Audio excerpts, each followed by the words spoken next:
I know folks across the nation are starting to eye that Notre Dame game and put that aside because of the debacle against Marshall, but it should be all focused on the Buckeyes. They've got everything, all their goals, everything lying straight ahead of them at 2-0. Toledo coming up at the Shoe on Saturday night. Buckeyes live right here at the Voice of College Football. Please like the video and leave your comments and questions there in the live chat. We always appreciate these two being here. Tony Gerdeman can't make it today, but for 176 straight weeks, Steve Hellwagon, Bucknuts, 247 Sports, Kevin Noon, Buckeye Huddle. Guys, how we doing today? Doing good. Doing well. Well, Steve, let's set it up this way. For anybody that just saw highlights on Saturday, i.e. me, I got to say, this is the first time in my life I did not set the Ohio State game as my primary game. You know, I've drifted away from the 49-3 games against Maryland in the third quarter, that sort of thing. But because of what I do here, I thought a lot of other priorities out there. I should set my 4 screens on 4 other games. So I never caught up with Ohio State football and this Arkansas State game. But the one storyline that seemed to permeate across college football was Marvin Harrison Jr. So your thoughts about his performance? Well, he was outstanding, and now he started 3 games, and in 2 of them he has 3 touchdown catches. So he became just the second player in Ohio State history to have multiple games with 3 touchdown catches. The other one was some piker by the name of Joey Galloway, who only played about 15 years in the NFL. So, yeah, he's in pretty elite company. The school record is 4 in one game, and I just wonder if at some point this season we see Kevin Emeka Egbuka, Jackson Smith-Njigba, or Marvin Harrison take that one down, or at least tie it. I don't know that anybody's going to get 5 in a game. That seems like a lot. But C.J. Stroud was on top of his game throwing the ball. Arkansas State didn't provide a lot of resistance. Ohio State had 8 plays of 30 yards or more, and 7 of those, I believe, were pass plays. They only had 1 really long run in the game. And so a lot of focus on the passing game. Are those plays going to be there when they get in and play against the likes of Wisconsin and Iowa and some of these other teams in the coming weeks? They may not be, but you got to like the trajectory that Marvin Harrison Jr. is on right now. And certainly I think can only help if they do, in fact, get Jackson Smith-Njigba back from his hamstring injury, which it sounds like he may try and play this week against Toledo. So a lot to like about what Harrison was able to do in the opening game, and we'll just see what direction it takes. But his career as a starter is off to a blazing start, no doubt about it. Yeah, the fact that Marvin Harrison's been able to do it in 2 out of 3 games is very impressive. And yeah, I think that the skeptic can say, well, the deck has been cleared with no Julian Fleming, with no Jackson Smith-Njigba. But Steve is right that, there could be that one game where somebody gets out there and has a Noah Brown type of game and 4 touchdowns, and we might not even think twice about it. I mean, honestly, Marvin Harrison Jr. probably should have had 4 touchdowns in the game, because he had the one where he went in and it was ruled incomplete, but did he break the plane? Did he have control? I mean, the catch is not a catch these days. We don't know what is a catch, but the fact is that the passing game is alive and well, and Ohio State's offense was able to kind of do what it wanted. I mean, yeah, sure, there were 3-4 drives where the play calling didn't necessarily,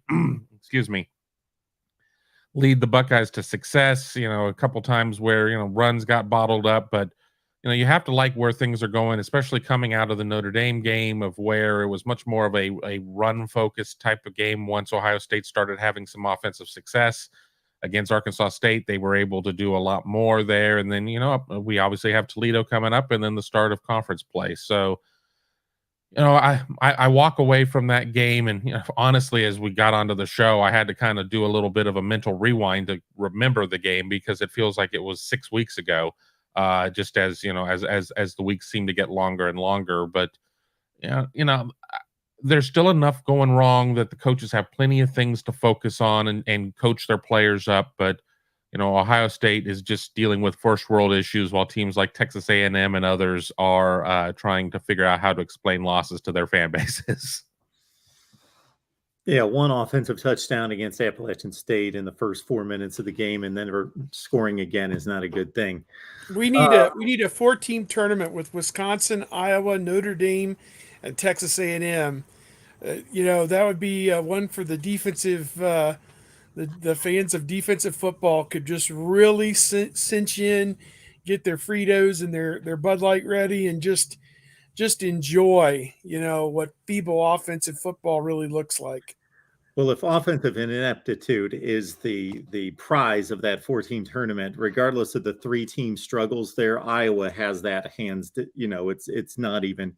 They're leading the nation in total offense, meaning they're in the basement by like 80 yards per game. It's not even close. Just crazy how bad they are. Kevin, Ryan Day talked about penalties. He talked about lack of focus. Is there anything that you really took away from that was ultra concerning, or just typical coach, hey, we need to clean things up? They need to clean things up. I mean, I think that there always has to be concerns in terms of fixing those self-inflicted type of wounds. I mean, there are different types of penalties. I mean, there are the penalties that are kind of the effort plays that, sometimes when the ref adjudicates a play and it's like, I don't know if that really was a penalty or not. And then there's just dumb things. I mean, week 1 was the false start game. Week 2 was the offside game. There were plenty of offside calls. And I mean, maybe you call those effort at a certain extent. I mean, players thought they'd had James Blackman's snap count kind of synced up, and apparently they didn't. And, they got called for several of those. I mean, the Taraja Mitchell, launching and leaping over the blocker wall on the punt return that was returned by Emeka Ibuka. Granted, there was another flag on that as well. That one, a lot of people have been like, I didn't even know that was a penalty. I guess I'm one of a few people in America who did, because when I saw it, I was like, well, that's probably going to draw a flag. Oh, that drew a flag. I mean, you just can't do it. And you look at the way that Taraja Mitchell came down on his head. There's a reason why that's a penalty. I mean, it's a player safety issue, just like a lot of other things. So, you want to see them play a cleaner game. You're not going to be Ohio State's just probably not going to be a team that's going to go through and have one penalty in a game. That's just not what's going to happen because of the effort plays. But you got to get rid of just the dumb mental error type of plays, and they'll get there. But I'm sure that it's something that's being harped upon regularly inside the walls of the WAC. Yeah, they had 8 penalties, I want to say, for 95 yards, which 15 of that was Xavier Johnson walking up to a Arkansas player after Marvin Harrison scored on the crossing route going to the north end zone, and he walked right up behind the defensive back who got beat and said something in his ear hole right in front of the official. That's 15. Teron Vincent got a 15-yard unsportsmanlike penalty as time expired in the first half. On the play before, I didn't see where he got cheap shotted or anything. He is walking and the camera cuts away. You don't see what happened, but he's crossed the line of scrimmage, kind of going toward the Ohio State locker room, but obviously gets in somebody's face, says something, possibly bumps somebody. It was a bump. Justin Hallbrock of Channel 4 was tweeting about it, and it was, as teams were crossing or whatever, a bit of a physical bump. That's 15. They didn't tell us about that at the time. They had both head coaches down there in the end zone talking, about what had happened in the first half. And then they sent Butch Jones off, and then Ryan Day was there. And that poor Michelle McMahon from Big Ten Network had to wait until cooler heads prevailed to get her stand up with Day. And you could tell he was fuming mad when he was doing it, because there's no reason for this. You're the number 3 team in the country. This is Arkansas State. It was 2-10 last year. You win with class. You win with dignity. You don't do stupid shit like this. I mean, it's just that simple. You wear caps and sleeves at this level. I mean, this is just ignorant. The play by that you referenced on the punt, I mean, I guess now we know it's a rule. Don't ever do that again. That covers the flybys on that one. Don't do that again. and I don't suppose anybody will. That's just trying to make an extra effort. He wasn't trying to injure anybody. And then, of course, Denzel Burke got 15 yards for a pass interference penalty, then got flagged again when the guy made some kind of incredible circus catch. I know we can touch on the coverage issues as well, but there's 60 yards of it. Maybe it was 9 for 85, because then there was, I think, 4 or 5 offsides penalties by the defensive line. As you said last week, it was the false starts on the offensive line against Notre Dame. This week, it's the guys on defense showing no discipline, trying to get off ahead of the snap, and they still aren't getting pressure on the quarterback. So, they got some issues to clean up, but that was my viewpoint of it, is that it's all self-inflicted. It's up here. It's mental. It's you got to play with better poise, and if you do that against Wisconsin, Michigan, whoever down the line, it's a pathway to get yourself beat. Ryan, thank you so much for the Super Chat contribution. That is probably left best for a few minutes from now. We'll serve that up to our guys here, but also Kyle Rowland as we bring him in to talk up some Toledo football here at the Voice of College Football. Kyle, how you doing today? Kyle, I'm doing wonderful. How are you guys? I hope you weren't on the line and just heard me swear. I heard. I was offended. I don't want to offend your tender ears. Your sensibilities. Yes. We've known this guy for over a decade. He's one of our favorite people, and we miss him. He covered Ohio State for a number of years, and now he's doing Toledo full time for the Toledo Blade. So, but we'll be good to see him on Saturday. So there you go. Well, I don't know if Toledo's winning with class and dignity like Ohio State's supposed to be, but man, by the looks of those two scores, they're winning big, Kyle. Yeah, Long Island and UMass, just a little different animal than Ohio State. But I guess you can say there's something for taking care of business. Plenty of teams in college football did not do that in week 2. Toledo did. But they're going to have a major challenge, on hand Saturday against Ohio State. I think they can keep it respectable for 30 minutes. I think 60 minutes is a big ask, though.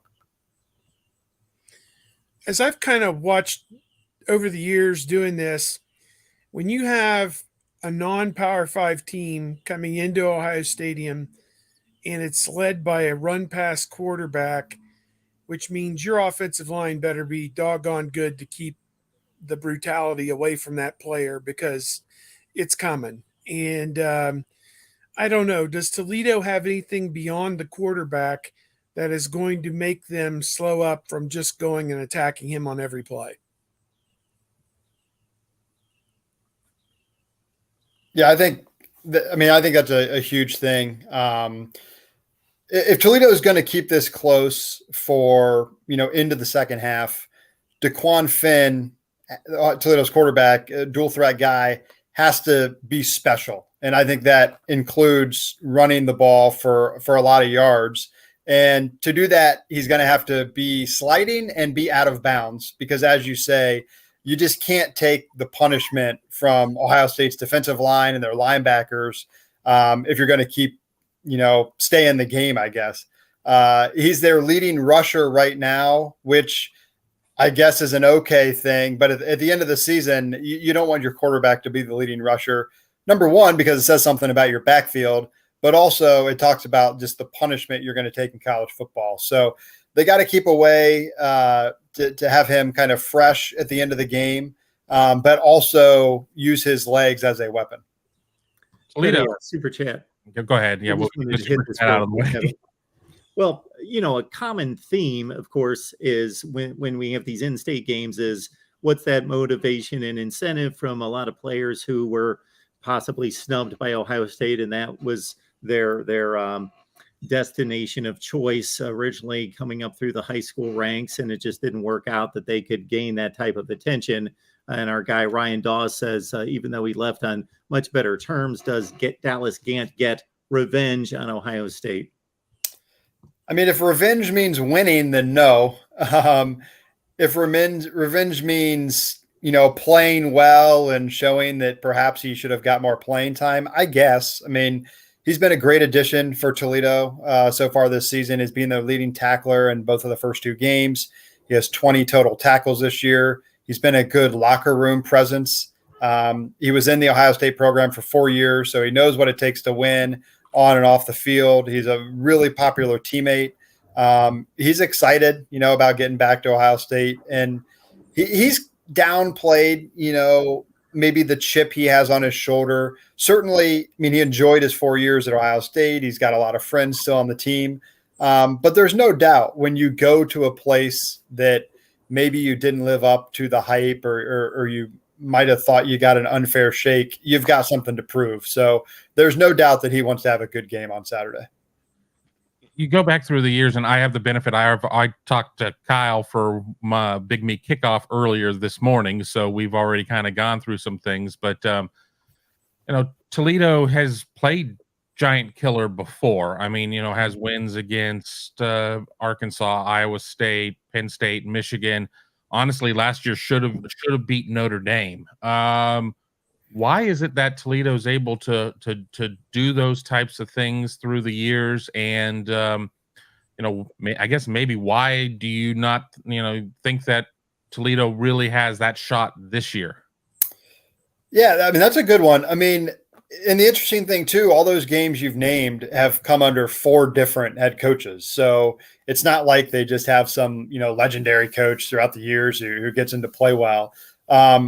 Toledo, annually for, 30, 40 years is typically the most, or one of the most talented teams in the MAC. So I think that's part of it right there. They're not Akron. They're not, Kent State, I guess, has become better. But when those guys play the big schools, it's a blowout from the get-go. It's not that way against Toledo. This is a program that developed Kareem Hunt, Deontay Johnson. They had 2 draft picks last year. They're going to have multiple draft picks next spring. So they have some talent, especially on defense, which I think can give Ohio State a little bit of problems. Like I said, maybe for 30 minutes. But they're going to be up for this game. They've got really solid coaching on both sides of the ball. And when you have the combination of fringe, Big Ten type talent and coaching and motivation, you can hang in there for a little while. Yeah, looking at the Toledo program, you've pretty much sized it up in regards to the level of play, the level of talent that's brought in. What is the makeup, the composition of the roster? What is the buy-in from Toledo in regards to the city? It's a fairly large city. Is it still about the 65th largest market in the country, something in that range? Just kind of give us a lay of the land of Toledo football. Yeah. So, as a city, Toledo is a cool place just because you have Michigan isn't far away. Ohio State obviously is the big school in the state. And then you've got Toledo and Bowling Green nearby. And it's the same way with professional sports. There's a big pull of Cleveland and Detroit. So everyone is kind of a fan of different teams. So it creates, good arguments and things like that. Between Ohio State and Michigan, it's probably 65-35 in favor of Ohio State. There's certainly more Toledo fans than Bowling Green fans, but they always have that battle of being the second favorite team, whether you're a Michigan fan or an Ohio State fan in the area. Their kickoffs are always, they try to play complete opposite of Ohio State and Michigan. And this week is an interesting one because there's so many Ohio State fans in town that also like Toledo. But generally, those people want Ohio State to win the national title, so they're not going to be pulling for Toledo to pull off the upset. And it annoys the University of Toledo people. Jason Candle talked about it earlier this week. If you live in Toledo and you pay your taxes here and you're a Toledo season ticket holder, you need to be flying our flag this week, not Ohio State's flag. So it's just one of those interesting things you get with these in-state matchups. Well, Toledo's history is amazing. Beating Michigan, that had to be in one of the Rich Rod years, I would think, when they were really awful. And then I think was Amstutz the coach then, perhaps? He was. So the crazy thing about that is that's how bad Michigan was that year. Toledo beat Michigan. Toledo was 3-9 that year, Amstutz got fired 2 weeks after they beat Michigan. Oh my God. And I think our guy Larry Lage from the Associated Press, his lead on the story was "Holy Toledo?" ? Exclamation point. Which kind of spells it out that a MAC team, well, that Michigan or Ohio State would ever lose to a Mid-American Conference team. Big Ten teams at that level, but they did that. They almost beat Ohio State the last time they were in Columbus in the 2011, yeah, Fickle year, and that's not to really say anything bad about Luke Fickle. I think Woody Hayes would have gone 6-7 with that team, so it doesn't really matter. But they were driving, and John Simon, I guess, had a fourth down stop in the final minute to stop Toledo from trying to win that game. It was 27-22, I think, something like that. And then, of course, last year they had a lead in the final minute at Notre Dame and gave it up and lost by, by 3 points up there. So, yeah, they over the years, as you said, different coaches and different situations, they've threatened, they've broken through, and to say that it will happen in this game on Saturday is a bit of a misnomer, because Ohio State's flying about as high as they possibly can with the best quarterback, or one of the best quarterbacks they've ever had. But I don't know, just as you said, kind of that thing that's ingrained in them, that they want to aim higher, they want to do better, they want to be known for more than just winning the Mid-American Conference. Yeah, I mean, it's a big spotlight game for Toledo. Not only because it's Ohio State, but it's their first ever appearance on network television, which is going to be big. It's a 7 p.m. kick, which means there's less competition. So, I mean, most of the country will probably be watching this game. Obviously, Ohio State is just a complete ratings bonanza. From a football program, a university standpoint, brand recognition thing, it's a big opportunity. So Toledo would hope, to keep it close, number one, because you always want to play your best. But secondly, they think this is an opportunity for them to kind of, attract recruits, whether it's to the university itself or to the football program.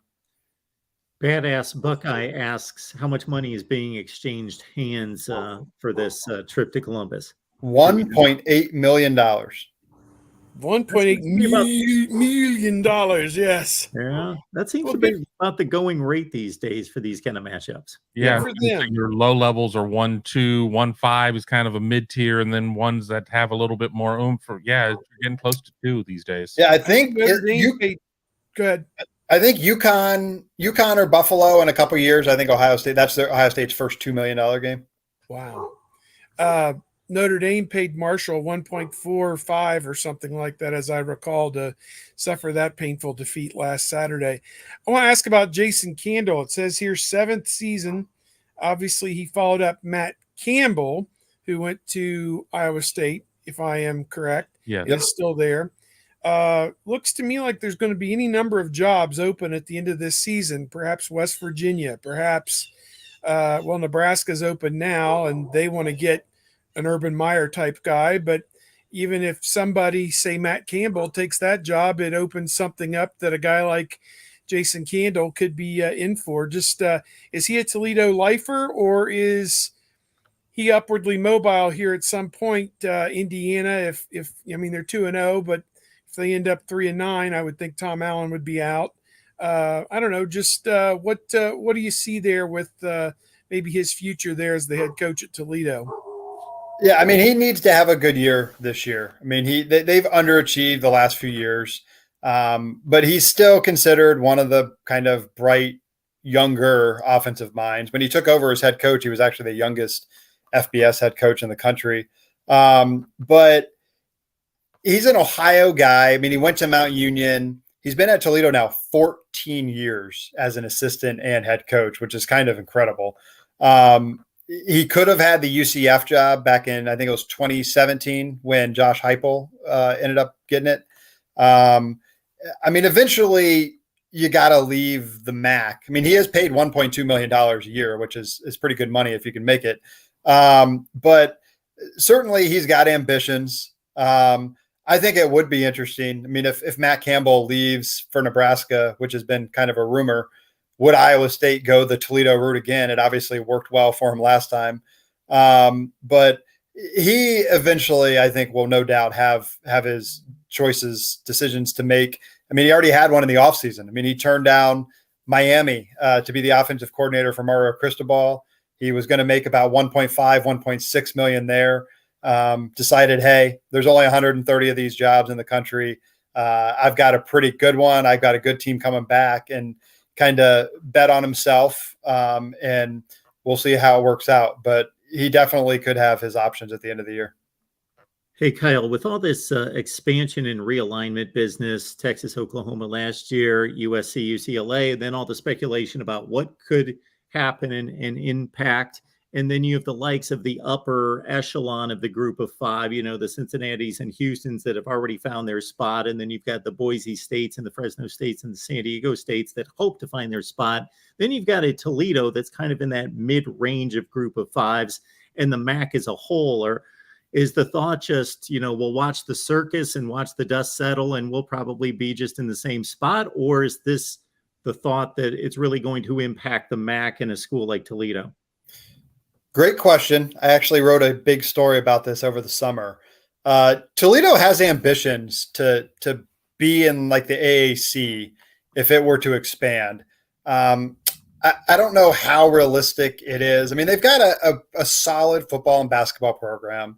They're located in Ohio. It's in a city. So there are things, in their favor.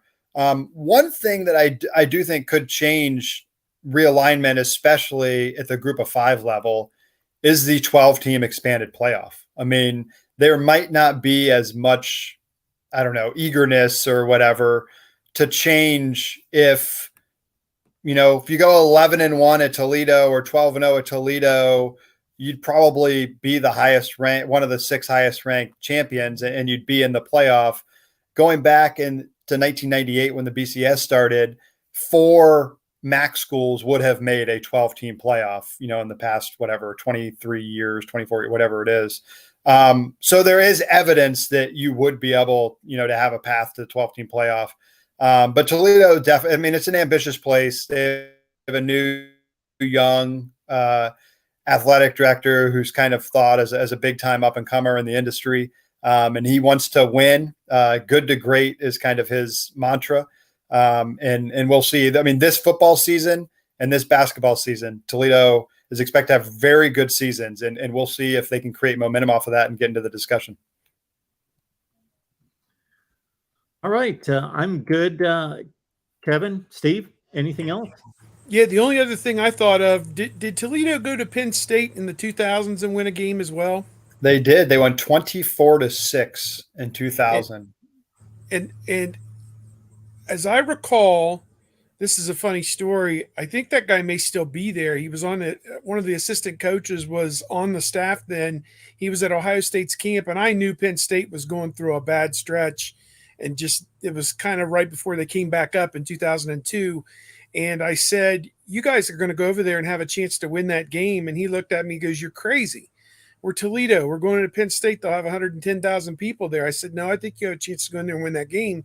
And they did. And I saw him at the Ohio State camp like a year or two later. He goes, you remember me? He goes, yeah, you're the guy that said we were going to go to Penn State and have a chance to win that game. So, yeah, that's that cool. one sticks in there as well. It's got to be the right situation, though. You got to catch Penn State or Michigan when they are down, or like they almost did with the Fickle year, have half the team suspended, or the only players that mattered were suspended other than Braxton Miller. So, and Braxton Miller didn't play in that game. He didn't even play. Yeah, it was a Bowser mouse. Yeah. 49-21 is my prediction. I hope we get a bonus from Kyle there. Very nice. You get the pick. Good stuff. I'm thinking along those lines. Was that? Again, Kyle and I spoke for 20 minutes an hour and a half ago, and I'll be running that on our channel here probably tomorrow. There we go. Everybody head on over to Kevin's channel, and we will set you up on the particulars there a little bit later, and you can catch the conversation with Kyle. Kyle, we really good stuff here. We appreciate you stopping by. Certainly let people know where they can find you. It's there on the banner in regards to Twitter, but and everything that you've got available. Yeah, I mean, you got it covered right there. There's my Twitter handle, and there's the website where you can find my work. So I appreciate the time. You Absolutely. get to come Thank you down so much. Friday night, or because it's a night game, just driving down on Saturday? I'm just going to come Saturday. I contemplated coming Friday, but definitely look forward to seeing you boys in the press box. Sleeping in your own bed has its merits, no doubt. Yeah, I'm 35 now, so I'm Yes. not in my 20s anymore. I want comfort. 20s. There you go. I don't even remember my 20s. Yeah. Wish Or I my could remember 30s. my 30s. Yeah. Kyle, thanks so much for stopping by. All right, see you guys. See you, Kyle. See you later, bud. Yeah, really good stuff there from Kyle Rowland. You're Yeah, going to start a interesting, Toledo channel. You and he could do really well on a Toledo channel. that wasn't necessarily next on my list, but we'll certainly, on your recommendation, Steve, bump it up quite a bit. How many do you have in the Power 5 now? Are you up to 30, or what are you We're up to? 25, and I wouldn't 25. even consider about 6 or 7 of them to be channels at this point. They're kind of stagnant, unlike what Kevin's got going. So, Kevin, let us know where you can find people can find the conversation with Kyle and everything else you've got going. Yeah, you can go to the Buckeye Huddle youtube.com/Buckeye Huddle, and it'll be part of the Big Me Kickoff show. And we talk for 15, 20 minutes. Some of the same questions, a couple of other questions. And then, of course, too, over at BuckeyeHuddle.com, you'll be able to find it, as well as a Behind Enemy Lines that will come out of it. So lots of Kyle Rowland all day talking about Toledo. So looking forward to it. Okay, we've got to get this straight, Kevin, for everybody, including me. We got the Big Me Kickoff podcast, correct? Right. And it's on the Buckeye Huddle channel. And we've got the big noon. We got Best Noon Sports Show period, which is in hiatus right now because as we're trying to build up Buckeye Huddle, I don't want to sit there and split things up with an additional show, but that show is ready to go at a moment's notice. I just have not been running it as of late. All right, we just want to get people pointed in the right direction. Good stuff. If Kevin's involved, it's first rate. It's great analysis, so get over there. Steve. Just the usual, bucknuts.com and my Twitter at Steve Hellwagon. I posted a story today for all the longtime Ohio State fans will enjoy this. It was 20 years ago today. Number 6 Ohio State defeated number 10 Washington State 26-7. Maurice Clarett rushed for 230 yards. Ohio State improved to 3-0 in its quest for the 2002 national championship. Really a lot of neat memories to relive from that. One of the things Maurice Clarett talked about after that game was how he runs hard for the guy who's a janitor, who works 40-hour weeks, saves his money, and sits in the top row and saves his money to be able to afford his tickets. And he runs hard for that guy who comes in and pays his money. I thought, man, this kid, he was ahead of his time in, as it turned out, so many ways. So what can we say? But, it was a good story while it was going on, no doubt. I love the look back, Steve. That's the only place where I have a chance to hang with you guys when it comes to Buckeye conversation. I think that was actually the odd score of 25-7. Correct? Yeah, I may have it wrong. Maybe it was 25-7. I have to look. I think I wouldn't put my mortgage on that, but I remember 25-7 for Washington State, a team that went on to the Rose Bowl. Yes, they went to the Rose Bowl 10-3, shared the Pac-12 championship.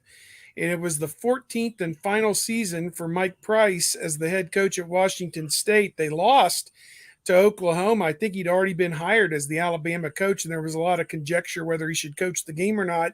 Probably wishes in hindsight he hadn't, because Stoopsy and the boys dropped a 34-14 on him at the Rose Bowl.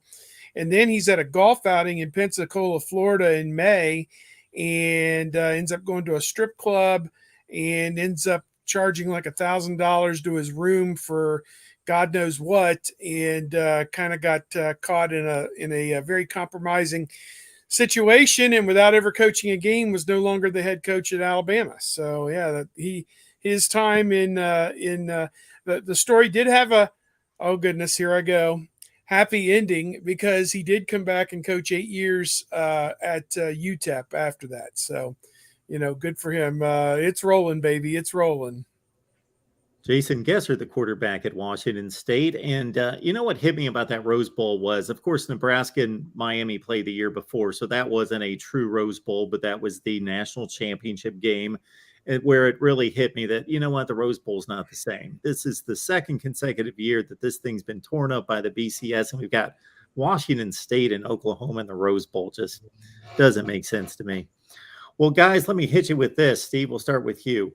It's only been 2 games, but has there been a player, 2 collection of players that have popped a little bit? Not necessarily like, 100 yards receiving, but a guy that's contributed, anybody that's maybe made a move on this roster that's made a little bit of more of an impact than people recognize. Well, yeah, we talked about Marvin Harrison earlier, Mecca Buka, those 2 guys at wide receiver, but I think nobody's as hot right now as Mike Hall Jr., the defensive tackle. He's got 5 tackles for loss in 2 games.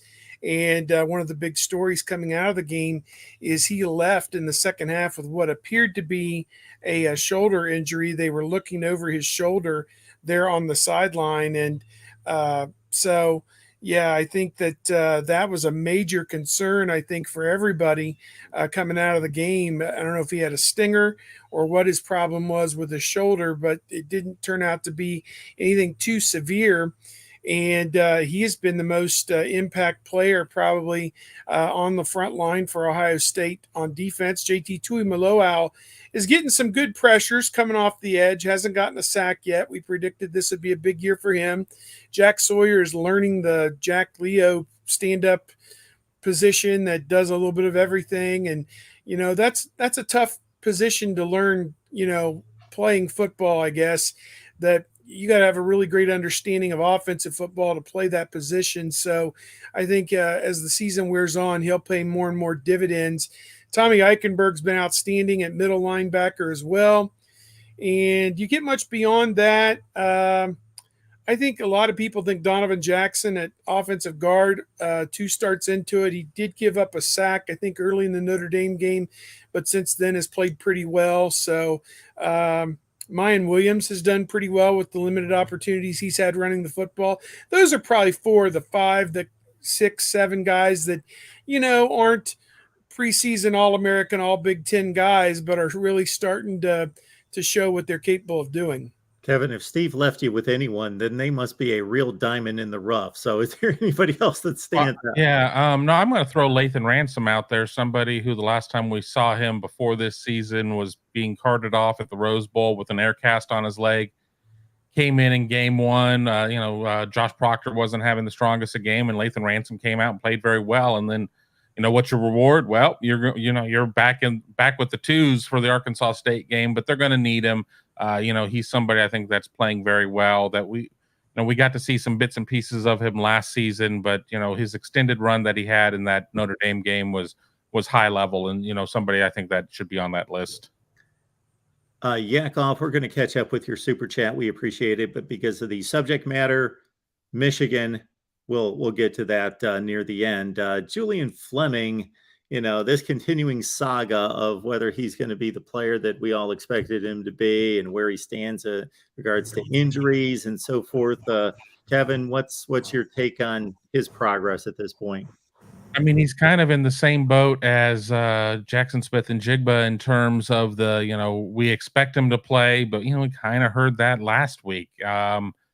He's somebody who certainly had much more of an injury record than JSN or somebody like that. So you got to be really careful because, whatever's ailing him, if something goes wrong again, you could lose him longer term at that point. And there's not a Chris Olave, Garrett Wilson, backlog. I mean, Ohio State is still very deep at wide receiver, but, those guys were first round picks in the NFL draft. So, I think that there's a chance we could see Julian this week. I think there's a chance that we might not see him till Wisconsin. They're not super forthcoming when it comes to injuries, but with that being said, Ryan Day wasn't as dodgy when it came to talking about those 2 guys this week. So I think it's important that if they're guys that you're going to be counting on to go against Wisconsin, that maybe you let them get a little bit of run this week if they're healthy. I mean, if they're 100%, or if you're saying that the threshold is 90%, because truly after playing some football, Julian hasn't, but you're the healthiest you generally are is at the start of the season, and then the hits start to add up, and then the threshold gets, let me get on camera, lower and lower and lower and lower. So we'll see.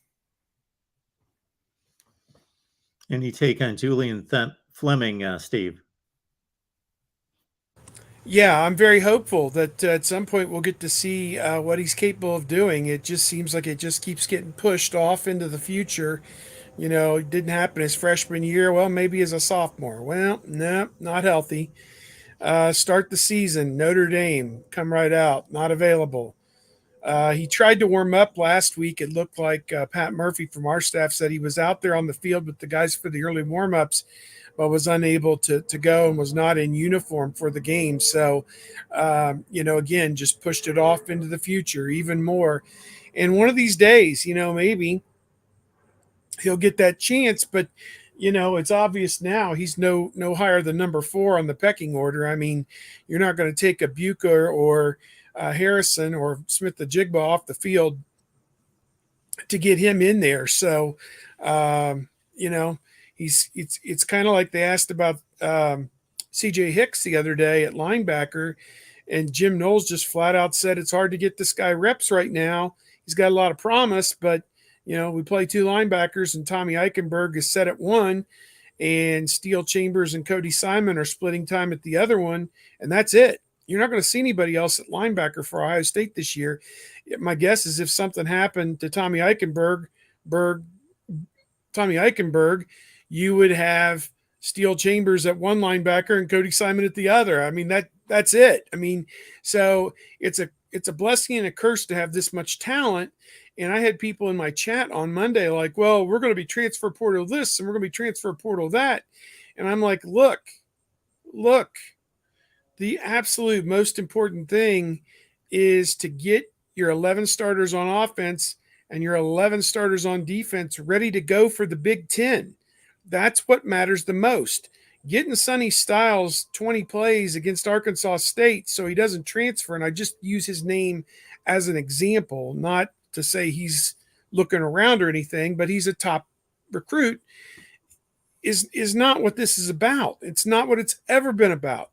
And if you don't have those guys ready to go next week when they play Wisconsin or Iowa, whoever, Penn State, Michigan State down the line, you could lose a game, not win the Big Ten, not go to the playoff, and you've lost another season where you could have had a very special year. So to put it in the proper context, if you win the Big Ten and go to the playoff and play for the national championship and, dare I say, win it, then 20 guys can go in the portal and it wouldn't matter because you could still go out on recruiting in the transfer portal yourself and get whoever you want.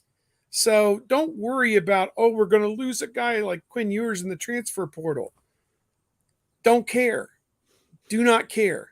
That means nothing to me. And Ohio State in this last 3 years has lost, other than Quinn Ewers, maybe the receiver that went to Alabama who was struggling to get in the 3 deep, or in the top 3 wide receivers at Ohio State, have been supplanted by Jackson Smith the Jigba. Williams, maybe those are the only 2 guys that this football team really has missed. And I mean, Kevin, maybe you know better than me. You have another name of somebody who would have helped them. I mean, Day threw Dallas Gann a bone and said, we'd like to have him on our team now. Yeah, running down on punts and kickoffs like he did last year. That's it. That's all he'd be doing because he wouldn't be playing ahead of the guys they've got now. Right. I mean, if you sit there and you play for the future, I mean, and you ignore the present, then, what benefit are you getting out of that point? You have to play for now. And yes, I think that there are times that, we could sit there and be like, well, you should probably get the 2s and 3s out there.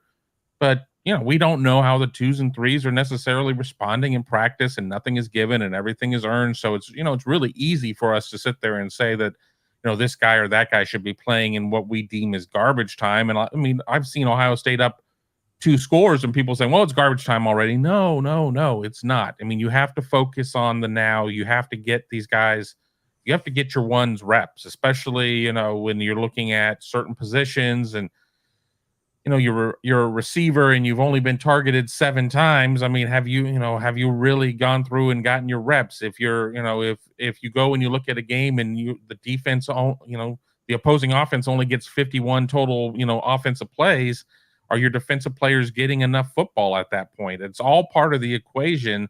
And, I certainly can understand, the concern over losing guys. And, I think that the staff does a pretty good job of keeping guys where they can. But, some guys do just up and leave. I mean, in this new portal era that we live in, but you can't be coaching scared. I mean, you've got to be coaching for the moment that you're in.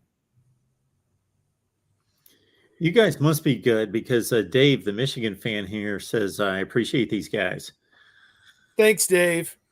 Kyle McCord got to spin it 4 times against Arkansas State. Of course, is a 31-point favorite, not the 44-point favorite I believe they were against Arkansas State, and coming woefully short of covering the spread. I'm sure that's to the chagrin of many Buckeye fans. But again, Toledo is supposed to be a bit stiffer of a challenge, but not too stiff. That we've got Kyle McCord possibly getting some reps this week.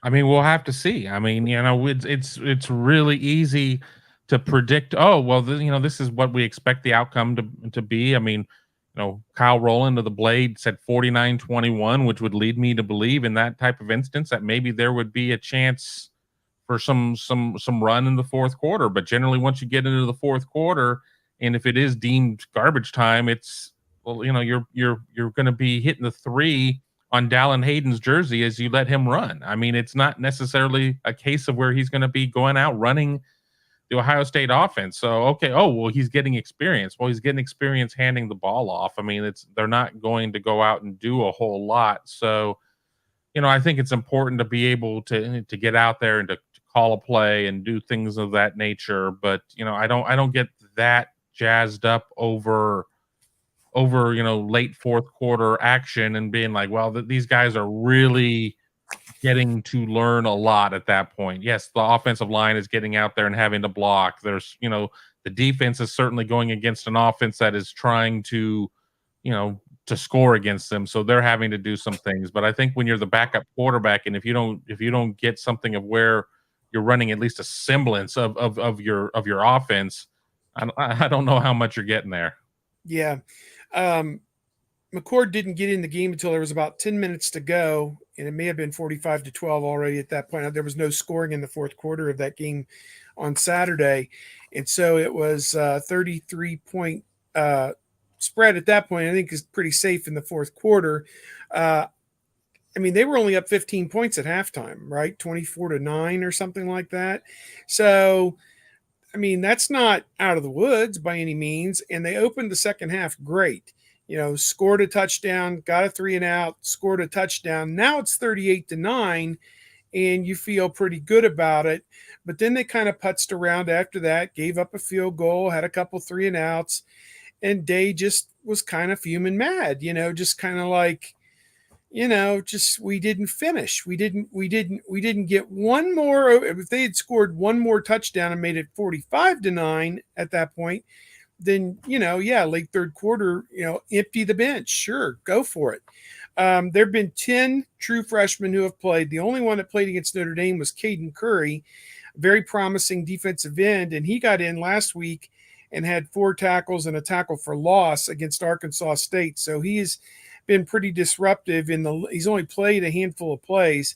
In addition to him, Jair Brown, Omari Abor, CJ Hicks at linebacker, defensive end Kenyatta Jackson, defensive tackle Hero Canoe, safety Kai Stokes, safety Sonny Styles. He was running down on kickoffs, I believe, early. Maybe for this game he was on the kickoff team, I believe. I don't think he was for Notre Dame.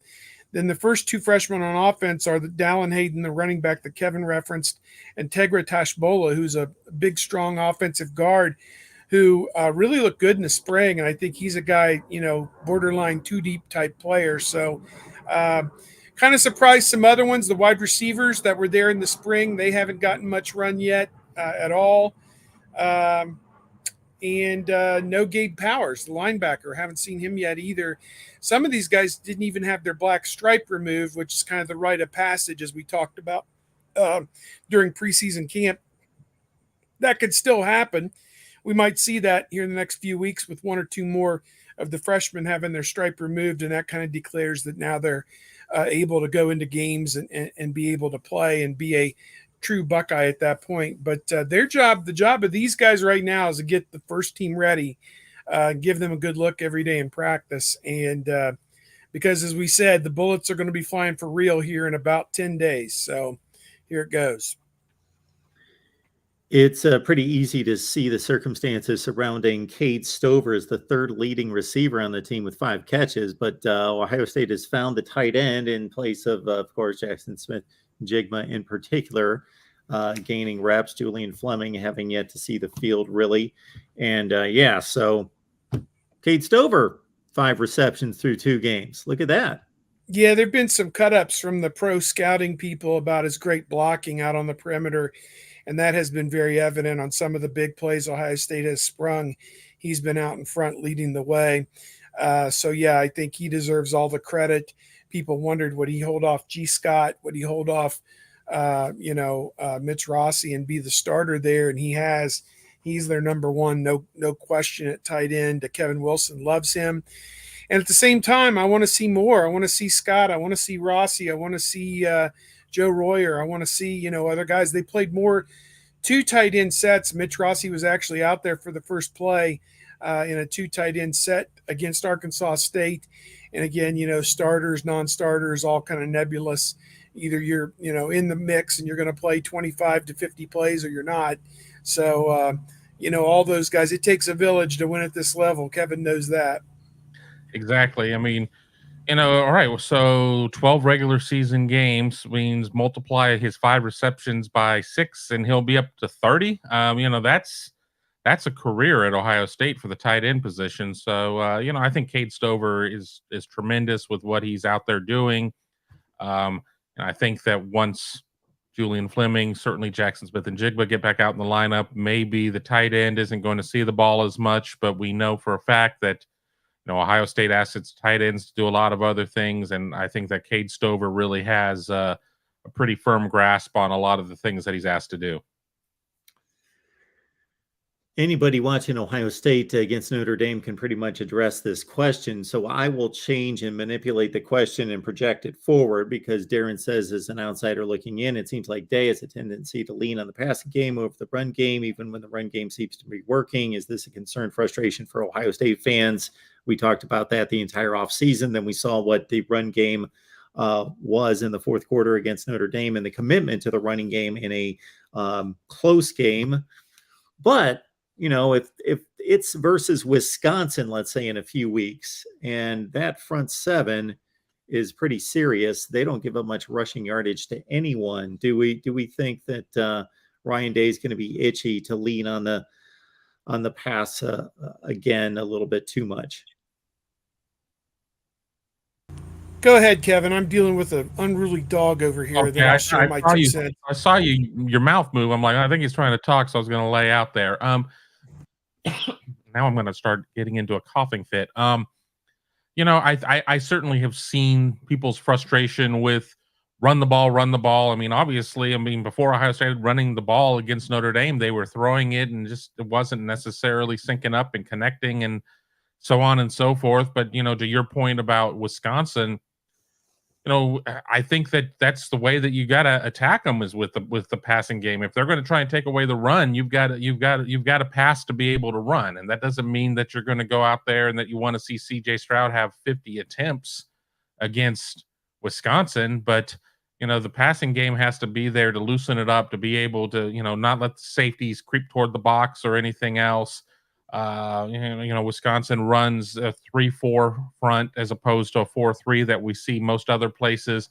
You have to be able to keep them honest, and that's going to be with the passing game. But, to kind of even get back to Cade Stover, I think that, it's not everything has to be a bunch of vertical routes and that you're sitting there trying to take the top off the defense and, really, lock that down. If they have to account for the tight end and things like that, because we know that CJ Stroud is not interested in running the ball. So you're not going to have a running quarterback that's going to occupy a defensive player at that point. So you need to be able to have some other things there. Yeah, but there's always going to Ohio State fans generally are frustrated about something because this is a team that is far more talented than almost every other team out there in the nation, and then just something seems to get in the way. A hurdle seems to trip them up on something. They're one play away from being able to bring it all down. So I think some of the frustrations are warranted. In terms of just how close this team has been. I think there is some frustration. I think there's this complex answer because it's such a complex game and there's no one size fits all understanding. You play a different defense every week that goes against you. I think that when you're able to pick up huge chunks of yardage just throwing over the top of the defense as they were. Marvin Harrison got behind the defensive back from Arkansas State by 6 yards, and I gave it my typical "he's got him." When he's wide open, there's nobody out there. Of course, you're going to take that. They had several scoring drives of 3 plays, 75 yards. You just take what they're giving you. The issue is against Wisconsin and Iowa, Penn State, Michigan, talent equated games, at least with their defense against Ohio State's offense. Those big plays aren't going to be there. They're not going to be there as prevalent. You might hit 1 or 2 a game, but you're not going to hit, I told you, 8 plays of 30 yards or more. That's not going to be what it's like when you're playing those Big Ten opponents and when you get into the playoff or whoever you play in the postseason. So you've got to be able to run the football. Ohio State found that out painfully last year against Michigan when they couldn't run the football and there was a dearth of big plays in the snow. You're kind of left in the mud, kind of like, well, what are we going to do to manufacture points? And I think it's a tremendous question. What we don't know is the run scheme against Notre Dame and against Arkansas State. Is this the run scheme they're going to use all season?